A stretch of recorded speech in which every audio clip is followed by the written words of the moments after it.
Alright guys, I'm back. This right here is going to have to be removed.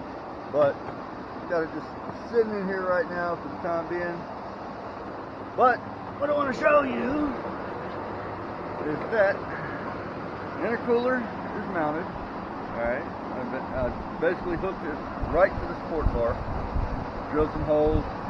Used the AC compressor bolts because I'm not using those no more. And I had a couple extra laying around anyways from another build. Well, another car that I had to dismantle that was wrecked, and got my piping set up. Okay, I thought that was a scratch, but that's just the light from the shop. Anyways, going up under, I got a little 90 degree turned it to a 45, which is not really stretched out too far, but just enough to get this little small pipe right here, alright, which is right here. Okay, I've got it going to this 90 to my coupler on this HX35 that I got from a guy on Marketplace. I had to order this V-band and a coupler where I could actually put a hose to it. But that's up. I got my little boost gauge or boost controller. Yes, got the internal wastegate, which I got to pull this back off. I'm going to see if I can move it up. If not, I got to cut this little nub off so it doesn't like vibrate, which it shouldn't.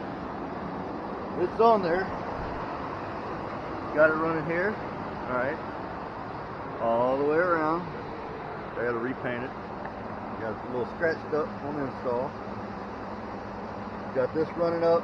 Got my little squirrely 3-inch to 45, and these are 45 degree couplers.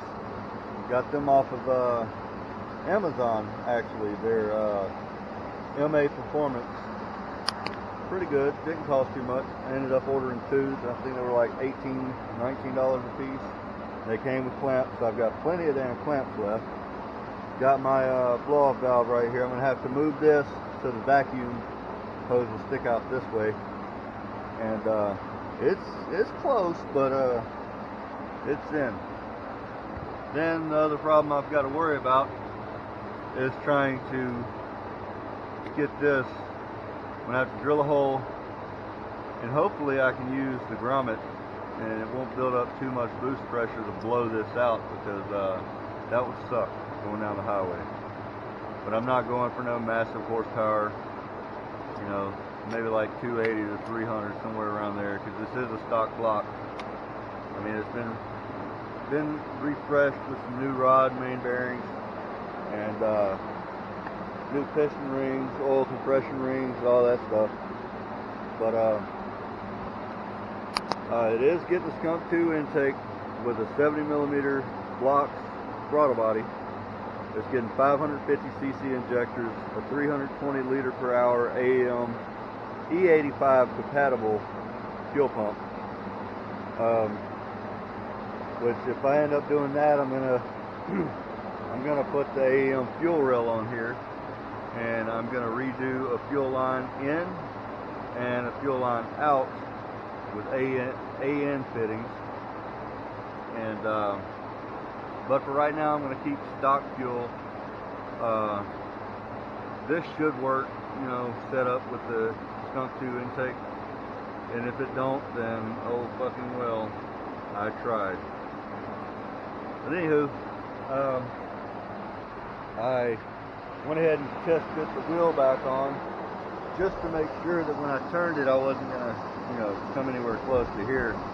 But no, it's still got like this much room, and what you see when that wheel's turned, that's about how much clearance it has in between that pipe, because it's going to be this side of the tire facing that, but it's still that same space there. So, you know, that's a good distance. And plus, when the car is lowered back on the ground, this wheel goes up in the fender well, because I've got the True Heart coilovers. You see there? True Heart coilovers. I've got it to where I can barely fit my fingers in between here and the wheel, and it doesn't rub, doesn't scrape. Everything sits perfectly. I do have an upper control arm camber kit that I'm putting on here. So I'm going to camber it in just a little bit, just to match the rear. And then that way I'll have that just a little bit more space in between the fender well. But other than that, the turbo's in, the intercooler is connected, all that's run. I'm working on my exhaust now.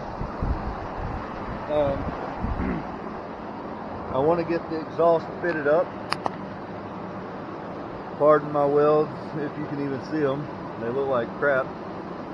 But I'm running my own downpipe, so I've got this as the downpipe, and I've got another piece. I've got to shorten it just a little bit because it's a 45, but it's going to end up coming down to here, and I want it more even with what this back pipe is going to be, this test pipe where the cat used to be.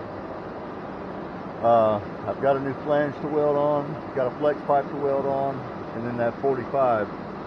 So once I get all that done, then I'm going to take it all back down, and I got to pull the oil pan, drill a hole up here for my oil return. I'm going to put it about right there where my middle finger is. See that shit? Okay, I'm going to drill a hole. I'm going to weld the bung on there. And this is getting taken off. I'm not using the 90. I'm going to use a 45 that I ordered from Evil Energy. And I'm going to run a straight up against the oil pan where the bung is. So a 90 here, not a 45, but a 90. I know I said I'm going to take this 90. This is not a 90, this is 45. That was my bad. It's going to get a 90 here and a straight here, right there, where the bung's going to be. So the drain line's not going to be very long, and hopefully that'll work. Hopefully it'll still be up high enough to gravity feed back into the pan. Once I get that done and back in, it'll get the oil sandwich plate for the filter will get put in. And then new filter, I'll finally be able to run my oil line, which I've just got it in here for the time being. I still need to get some of them little deals that I can put the hose here and bolt that shit to the damn valve cover so it don't move. And you can already see, see if you can see it. See the oil line is down there, but it's not on yet because I need to put the oil sandwich plate. But other than that, intake, finding a way to do that the map sensor, or not map sensor, but the idle or intake air temperature sensor, which I'm not sure if this uses the same connector for the one like on the Skunk 2 intake, because if it does, then I can eliminate this shit altogether, cut this, expand the wires, because it's only a 2-wire setup. You know, I can cut it about right here, splice back just a little bit, and add wire, run some similar color wires, and run it into here. Hopefully it's the same wire. If not, then fuck it, I'll just I'll come up with something else. I don't want to have to use